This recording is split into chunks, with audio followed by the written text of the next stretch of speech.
La branche morte. Dans une île se dressait une haute montagne dont les flancs étaient recouverts d'une épaisse forêt.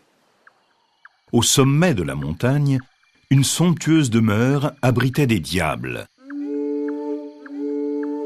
qui, lorsqu'ils se promenaient dans la forêt, en chassaient les hommes qu'ils croisaient.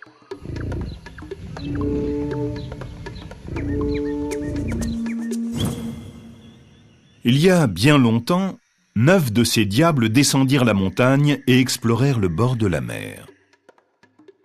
Ils virent une barque sur la plage et décidèrent de prendre la mer.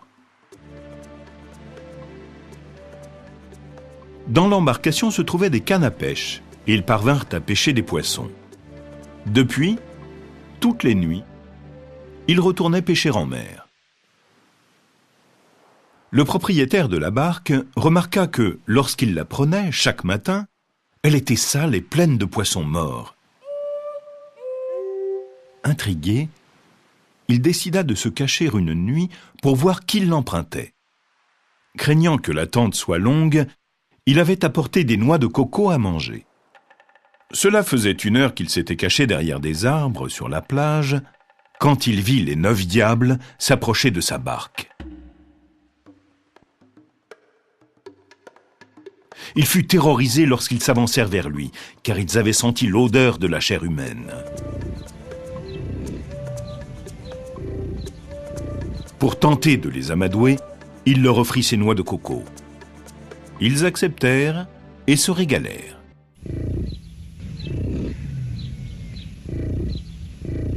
Ils dirent aux pêcheurs qu'ils n'avaient jamais rien mangé d'aussi bon. Ils partirent tous ensemble à la pêche et au retour, ils partagèrent le poisson. Mais les diables voulaient encore des noix de coco. Le pêcheur les emmena chez lui, où il avait une réserve, et ils mangèrent encore une grande quantité de noix de coco. Pour remercier le pêcheur, ils lui proposèrent de les accompagner dans leur maison tout en haut de la montagne. Le pêcheur répondit que c'était trop loin, qu'il était trop fatigué pour faire autant de chemin, et que, s'il venait, il ne pourrait pas retourner pêcher le lendemain. « Le chemin qui conduit à notre maison, lui dirent-ils, n'est pas un chemin comme celui qu'empruntent les hommes. Tu ne seras pas fatigué après être venu chez nous. » Ils rejoignirent la forêt, et devant un grand arbre, ils s'arrêtèrent. L'un des diables fit un signe, et une porte s'ouvrit. Une fois que tous furent rentrés à l'intérieur, la porte se referma. « Nous voici à la maison, » dit l'un des diables. « Il est possible que tu rencontres notre mère. Surtout, n'accepte rien de ce qu'elle te propose, à l'exception d'une branche morte, car elle a le don de guérir de tous les maux. » En effet, quelques instants plus tard, le pêcheur rencontra la mère des diables. C'était une géante, très âgée, mais très gentille. Lorsqu'il fut l'heure de repartir, la mère des diables offrit au pêcheur une coupe en or qui ne se vidait jamais. Bien sûr, il la refusa. Elle lui proposa ensuite un coq avec une tête d'homme qui donnait autant d'argent qu'on lui en demandait. Il refusa de nouveau et dit « Donne-moi plutôt ce qui se trouve dans ce grand coffre. » La vieille femme ouvrit le coffre et en sortit une branche qu'elle tendit au pêcheur en disant « C'est une branche morte. Garde-la bien précieusement. » Après avoir remercié ses hôtes, il repartit comme il était venu.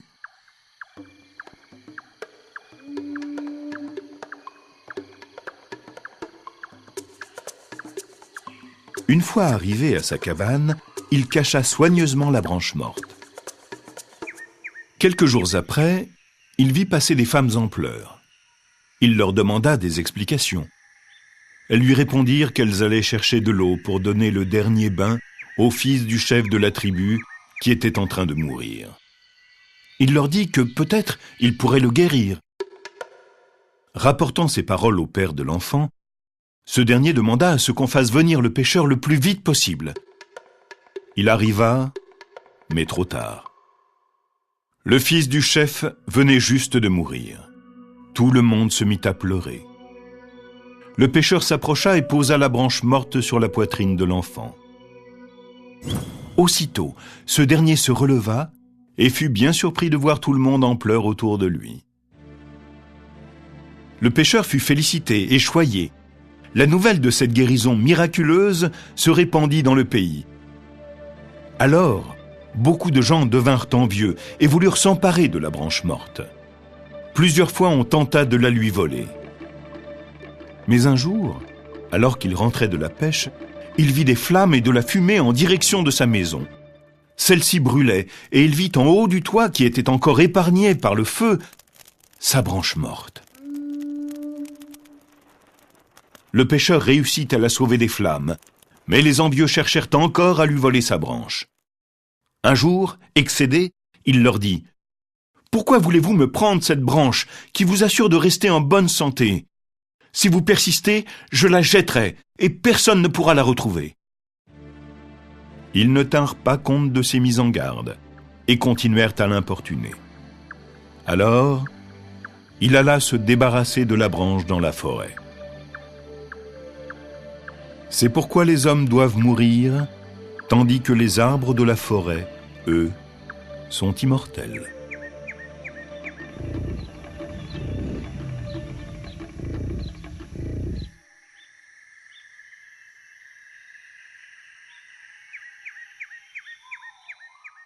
Le chêne et le roseau. Le chêne un jour dit au roseau : « Vous avez bien sujet d'accuser la nature. Un roitelet pour vous est un pesant fardeau. Le moindre vent qui d'aventure fait rider la face de l'eau vous oblige à baisser la tête. Cependant que mon front, au Caucase pareil, non content d'arrêter les rayons du soleil, brave l'effort de la tempête. Tout vous est aquilon, tout me semble zéphyr. Encore si vous naissiez à l'abri du feuillage dont je couvre le voisinage, vous n'auriez pas tant à souffrir, je vous défendrais de l'orage. Mais vous naissez le plus souvent sur les humides bords des royaumes du vent. La nature envers vous me semble bien injuste. » Votre compassion, lui répondit l'arbuste, part d'un bon naturel, mais quittez ce souci. Les vents me sont moins qu'à vous redoutables. Je plie et ne romps pas. Vous avez jusqu'ici, contre leurs coups épouvantables, résisté sans courber le dos. Mais attendons la fin. Comme il disait ces mots, du bout de l'horizon accourt avec furie le plus terrible des enfants que le Nord eût porté jusque-là dans ses flancs. L'arbre tient bon. Le roseau plie. Le vent redouble ses efforts et fait si bien qu'il déracine celui de qui la tête au ciel était voisine et dont les pieds touchaient à l'empire des morts.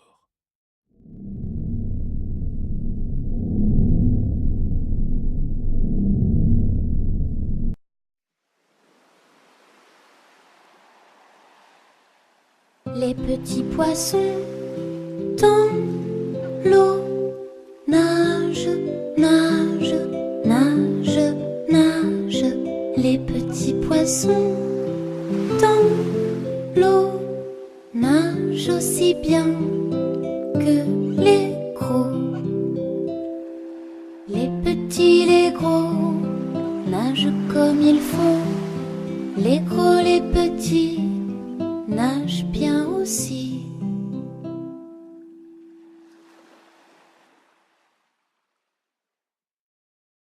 Le petit poisson et le pêcheur. Petit poisson deviendra grand pourvu que Dieu lui prête vie. Mais le lâcher en attendant, je tiens pour moi que c'est folie, car de le rattraper, il n'est pas trop certain. Un carpeau qui n'était encore que frottin fut pris par un pêcheur au bord d'une rivière. Tout fait nombre, dit l'homme en voyant son butin. Voilà commencement de chair et de festin. Mettons-le en notre gibecière. Le pauvre carpillon lui dit en sa manière : « Que ferez-vous de moi ? Je ne saurais fournir au plus qu'une demi-bouchée. Laissez-moi carpe devenir, je serai par vous repêché. Quelque gros partisan m'achètera bien cher, au lieu qu'il vous en faut chercher peut-être encore 100 de ma taille pour faire un plat. Quel plat, croyez-moi, rien qui vaille. » « Rien qui vaille ? Eh bien soit, répartit le pêcheur. Poisson, mon bel ami qui faites le prêcheur, vous irez dans la poêle, et vous avez beau dire, dès ce soir, on vous fera frire. Un tien vaut, se dit-on, mieux que deux tu l'auras. L'un est sûr, l'autre ne l'est pas.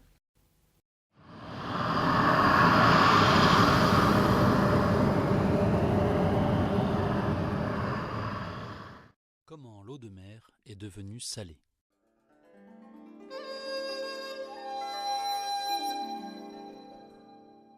Il y a fort longtemps, vivaient en Chine deux frères. Wang, l'aîné, était le plus fort et brimait sans cesse son cadet. À la mort de leur père, les choses ne s'arrangèrent pas et la vie devint intenable pour Wang cadet. Wang l'aîné accapara tout l'héritage du père, la belle maison, le buffle et tout le bien. Wang cadet n'eut rien du tout et la misère s'installa bientôt dans sa maison. Un jour, il ne lui resta même plus un seul grain de riz. Il fut donc obligé de se rendre chez son frère pour ne pas mourir de faim.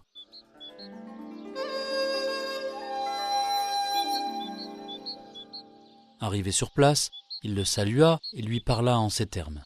« Frère aîné, prête-moi un peu de riz. »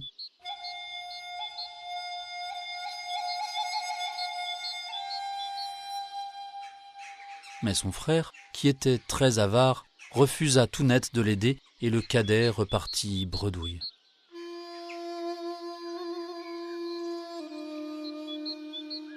Ne sachant que faire, Wang cadet s'en alla pêcher au bord de la mer Jaune. La chance n'était pas de son côté, car il ne parvint pas à attraper le plus petit poisson. Il rentrait chez lui les mains vides, la tête basse, le cœur lourd, quand, soudain, il aperçut une meule au milieu de la route. « Ça pourra toujours servir, pensa-t-il en ramassant la meule. Et il la rapporta à la maison. Dès qu'elle l'aperçut, sa femme lui demanda « As-tu fait bonne pêche? Rapportes-tu beaucoup de poissons ?»« Non, femme, il n'y a pas de poissons. Je t'ai apporté une meule. » « Wang cadet, tu sais bien que nous n'avons rien à moudre.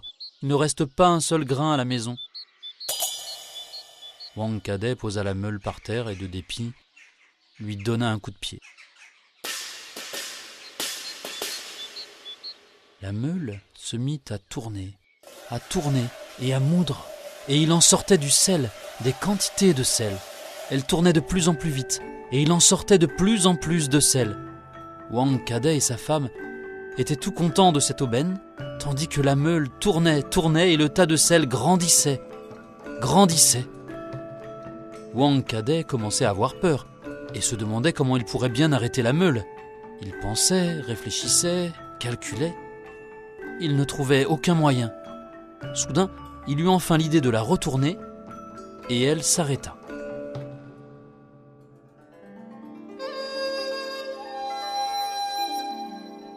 À partir de ce jour, chaque fois qu'il manquait quelque chose dans la maison, Wang cadet poussait la meule du pied et obtenait du sel qu'il échangeait avec ses voisins contre ce qui lui était nécessaire. Ils vécurent ainsi à l'abri du besoin, lui et sa femme.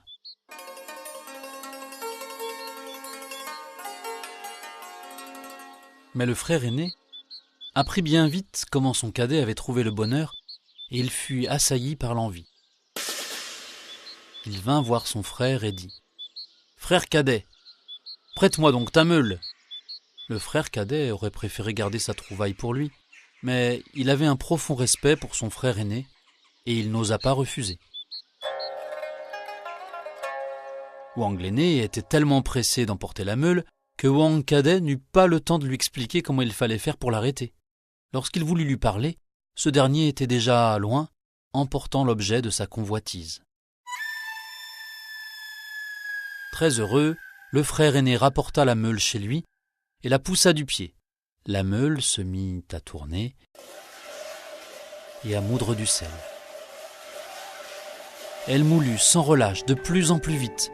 Le tas de sel grandissait sans cesse. Il atteignit bien vite le toit de la maison. Les murs craquèrent, la maison allait s'écrouler. Wang l'aîné prit peur. Il ne savait pas comment arrêter la meule. Il eut alors l'idée de la faire rouler hors de la maison qui était sur une colline. La meule dévala la pente, roula jusque dans la mer et disparut dans les flots. Depuis ce temps-là, la meule continue à tourner au fond de la mer et à moudre du sel. Personne n'est allé la retourner. Et c'est pour cette raison que l'eau de la mer est salée.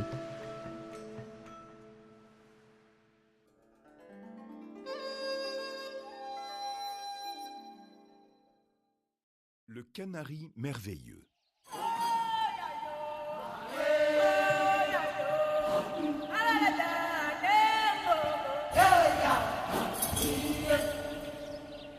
Bafo était une petite fille mal élevée. Elle passait son temps à se battre avec ses camarades et refusait obstinément de travailler. De plus, elle ne pouvait voir un objet sans y toucher. Ses parents la punissaient souvent, mais c'était peine perdue. Elle n'en devenait pas meilleure pour cela.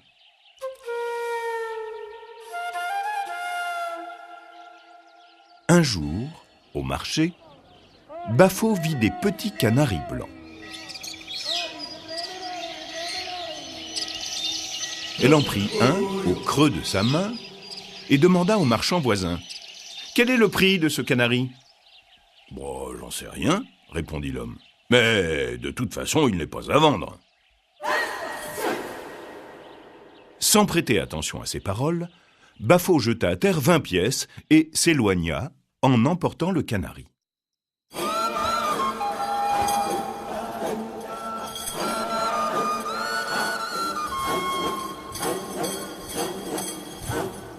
Quand le marchand s'en reviendra, se dit-elle, il trouvera l'argent à la place du canari.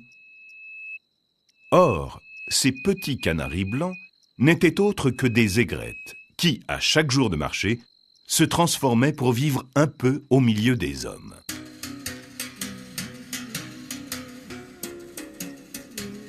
Avant que Bafo ait atteint sa case, le canari redevint aigrette. L'oiseau saisit alors la petite fille et s'envola avec elle jusqu'au sommet d'un grand arbre. Puis, déposant Bafo sur une grosse branche, il reprit son vol et disparut. Bafo poussa des cris, suppliant les passants de prévenir ses parents. Ceux-ci accoururent, amenant avec eux leur chien noir qui grimpa à l'arbre et en redescendit avec Bafo.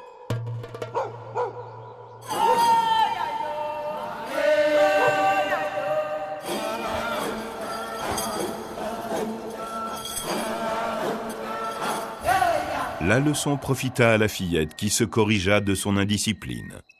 Et par reconnaissance, elle n'oublia jamais, chaque fois qu'elle mangeait son couscous, d'en donner la première et la dernière poignée au gros chien noir qui l'avait tiré de ce mauvais pas.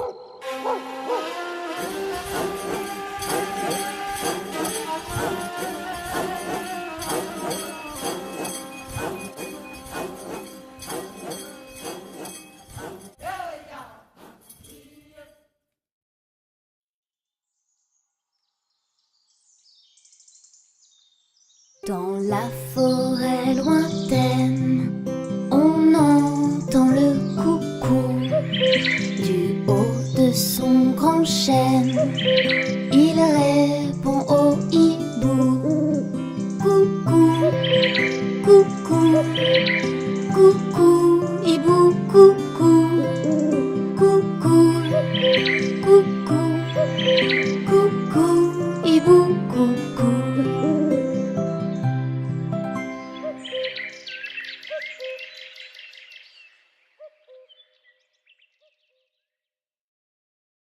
Le soleil et la lune.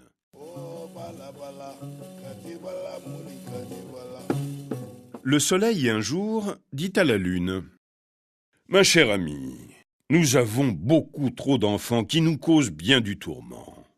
Mangeons-les. »« Je suis de votre avis, » répondit la lune, « mais ce serait trop horrible de manger ses propres enfants. Envoyez-moi chaque jour un des vôtres, et je vous ferai servir en retour un des miens. » Le soleil accepta, et la lune reçut dès le lendemain un des fils de son ami.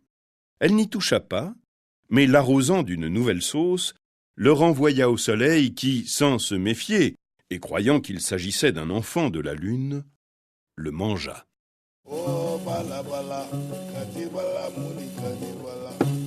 Ainsi firent-ils tous les jours. Et le soleil perdit tous ses enfants. La lune, par contre, conserva tous les siens.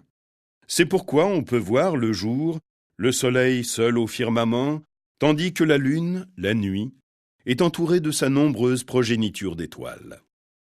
Lorsque le soleil comprit la trahison de son ami, il s'élança furieux après elle, et la poursuite continue encore de nos jours. Parfois, il arrive que le soleil rattrape la vieille coquine de lune et commence à la dévorer. Alors, les villageois, effrayés à l'idée que le soleil réussisse à accomplir sa vengeance et quitte le monde des hommes, le privant ainsi de sa chaleur et de sa lumière, crient en frappant sur des calebasses « Lâche-la! Lâche-la !» Et le soleil, impressionné par le bruit, renonce, mais pour un temps seulement, à sa vengeance.